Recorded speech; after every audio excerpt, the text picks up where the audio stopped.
말씀 출애굽기 38장, 요한복음 17장, 잠언 14장, 빌립보서 1장 말씀입니다. 함께 나눌 주제는 사랑입니다. 그 사랑은 그 사람이 무엇을 더 귀하게 여기는지를 드러내지요. 자, 오늘 말씀은 네 가지 사랑의 모습을 보여주는데 오늘 이 사람들 앞에서 우리 삶을 비춰보기를 소망합니다. 자, 먼저 비춰볼 것, 제자들을 향한 예수님의 사랑입니다. 요한복음 17장은 십자가를 앞두신 예수님의 기도입니다. 주님은 세상에 남겨질 제자들을 위하여 간구하셨습니다. 그들이 악에 빠지지 않도록 지켜주시고 진리로 거룩하게 하시며 하나 되게 해달라 기도하셨습니다. 요한복음 17장 9절 그리고 11절 말씀 보면 내가 그들을 위하여 비옵나니 내가 비옵는 것은 세상을 위함이 아니요 내게 주신 자들을 위함이니이다. 그들은 아버지의 것이로소이다. 나는 세상에 더 있지 아니하오나 그들은 세상에 있사옵고 나는 아버지께로 가옵나니 거룩하신 아버지요 내게 주신 아버지의 이름으로 그들을 보존하사 우리와 같이 그들도 하나가 되게 하옵소서. 예수님은 이제 아버지께로 가시지만 제자들은 여전히 세상 한가운데 남아 있어야만 했습니다. 그래서 주님은 마지막 순간까지 그들을 품고 기도하셨습니다. 내가 그들을 위하여 비옵나니 이 말씀에는 주님의 그 마음이 고스란히 담겨 있습니다. 자, 이 기도는 단지 그때 제자들만을 위한 기도는 아니지 않겠습니까? 믿음으로 주님을 따르는 오늘 우리를 향한 그 사랑도 그 기도도 여기에 담겨 있지 않습니까?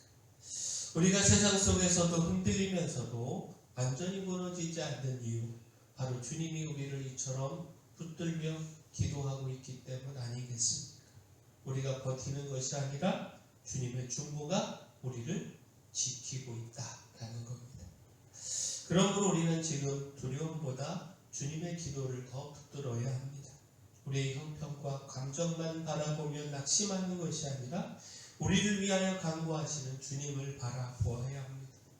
환난이 와도 쉽게 무너지지 말고 유혹과 염려 앞에서도 주님이 나를 위해서 지금도 기도하신다. 이 사실을 기억하며 다시 믿음으로 서야 합니다. 바라는 우리가 지금도 우리를 위해 기도하시는 주님 바라보면서 믿음으로 굳건하게 서기를 소원합니다. 자, 또한 우리가 비춰봐야 하는 사랑, 성전을 향한 수정드는 여인들의 사랑입니다. 곧 주님은 우리를 위하여 기도하십니다. 우리를 끝까지 품으십니다. 이런 주님의 사랑 앞에서 우리는 어떤 사랑으로 응답해야 하느냐? 바로 출애굽기 38장의 성전을 향한 수종드는 여인들의 사랑을 통해서 보게 된다라는 겁니다. 그 출애굽기 38장은요, 부살렐이 번제단과 물두멍을 만들고 성막들을 세운 내용을 전합니다. 그런데 그 가운데 특별히 눈에 들어오는 것은 물두멍의 재료입니다. 출애굽기 38장 8절 말씀 보면 그가 노스로 물두멍을 만들고 그 받침도 노스로 하였으니 곧 회막문에서 수종드는 여인들의 거울로 만들었더라. 자, 성막 건축을 위해서 이미 백성들은요 금은 보석과 많은 예물을 자원하여 드렸고 오히려 남을 정도였습니다. 그러므로 이 여인들의 거울은요 부족함을 메우기 위해서 억지로 가져오는 것이 아니었습니다. 하나님께서는요 그들의 작은 드림 속에 그 담긴 사랑과 헌신을 기쁘게 받으신 겁니다. 자, 거울은 자신을 비추고 단장하는 데 사용하는 것이죠. 그런데 이 여인들은요 자신들을 꾸미는 일보다 하나님을 예배하는 자리를 더 소중히 여겼습니다. 자기 손에 쥔 것을 내려놓고 하나님의 성막을 위해 내어드렸습니다. 그 사랑은요 크기의 문제가 아니라 중심의 문제였습니다. 과거의 두 랩돈처럼 작아 보여도 사랑으로 드린 것은 결코 하나님 앞에서 작지 않다라는 겁니다. 자, 결국 무엇입니까? 우리는 지금 무엇을 더 아끼고 있는지 돌아보아야 하지 않겠습니까? 우리의 시간과 마음과 물질이 하나님께 열려 있어야 하지 않겠습니까? 하나님은 큰 것을 찾으시기 전에 사랑으로 드리는 그 마음을 보십니다. 그러므로 우리의 삶에 아까워서 남겨두는 것이 아니라 주님을 더 귀하게 여기며 기쁨으로 드리는 순종이 있기를 소원합니다. 자, 또한 우리가 비추어봐야 하는 사랑, 바로 성도들을 향한 바울의 사랑입니다. 곧 하나님과 교회를 향한 사랑은요, 결국 함께 믿음의 길을 걷는 사람들을 향한 사랑으로 이어져야 합니다. 빌립보서 1장에서 바울은요, 빌립보 성도들을 향한 감사와 사랑 그리고 기도를 전합니다. 그는 복음 때문에 갇힌 상황 속에서도 낙심하지 않았고요, 오히려 그리스도가 전파되는 것을 기뻐했습니다.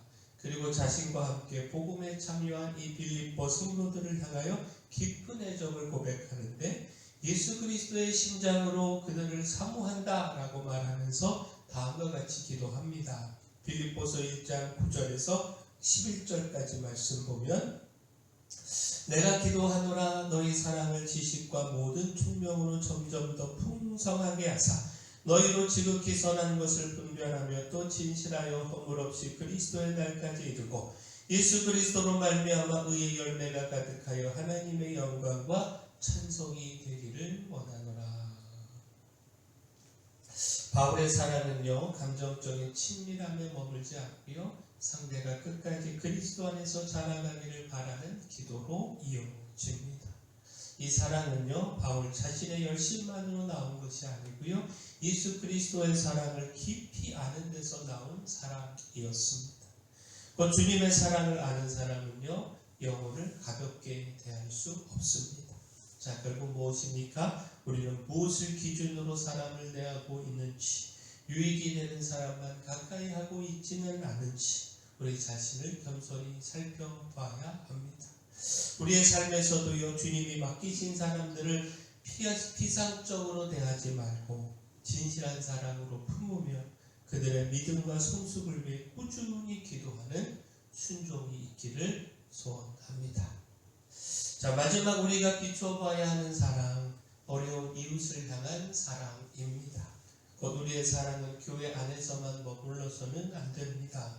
하나님께 받은 사랑은 우리 곁에 있는 연약하고 어려운 이웃에게까지 흘러가야 합니다. 잠언 14장은요, 지혜로운 삶과 어리석은 삶을 대조하면서 특별히 가난하고 궁핍한 사람을 대하는 태도를 중요하게 가르칩니다. 이웃을 업신여기는 것은 죄를 범하는 일이며 빈곤한 자를 불쌍히 여기는 자는 복이 있다 말씀하고 있습니다. 자, 더 나아가 가난한 사람을 학대하는 것은 그를 지으신 하나님을 멸시하는 것이라고 하십니다.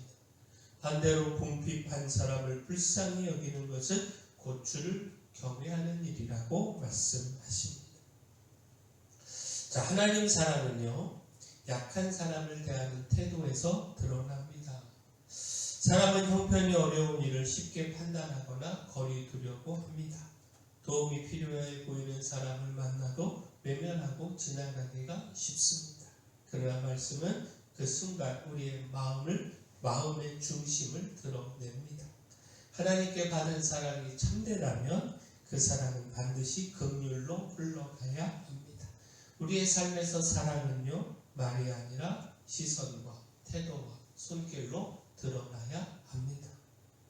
어려운 이웃을 향한 사랑은 선택적인 선행이 아니고요, 하나님을 경외하는 사람의 마땅한 열매입니다. 자, 주님의 사랑은 크고 놀랍습니다. 마지막까지 제자들을 향해 기도하신 그 주님의 사랑은 우리를 향한 사랑을 보여줍니다. 그 사랑에 주님과 또 교회를 향한 헌신의 사랑으로, 또 맡겨진 사명을 따라 복음과 영혼에 대한 뜨거운 사랑으로, 그리고 어려운 이웃을 향한 긍휼의 사랑으로 응답해야 합니다. 하나님, 우리가 주님 사랑 기억하고요, 사랑으로 응답하는 삶 살아가기를 소원합니다. 사랑의 주 하나님, 뜨거운 사랑으로 하나님 앞에서 우리를 위해 간구하시는 주님의 기도를 기억하며 두려움 없이 담대함으로 세상을 이기기를 소망합니다. 하나님 사랑과 교회 사랑으로 마음을 다하여 헌신하는 삶을 살게 하시고, 작은 헌신에도 큰 기쁨으로 받으시는 하나님의 은혜도 누리게 하여 주시옵소서. 바울처럼 그리스도의 심장으로 함께한 성도들을 사랑하게 하시고 또한 그들을 위한 기도가 끊이지 않게 하여 주시옵소서. 교회 내 연약한 모든 분들 주님께서 강력한 손으로 안수하시고 치료하여 주시옵소서. 우리 교회 주신 사명, 이 마을의 빛이요 소금으로서의 사명 잘 감당할 수 있도록 힘도 주시고 일꾼도 보내주시옵소서. 예수님 이름으로 기도합니다.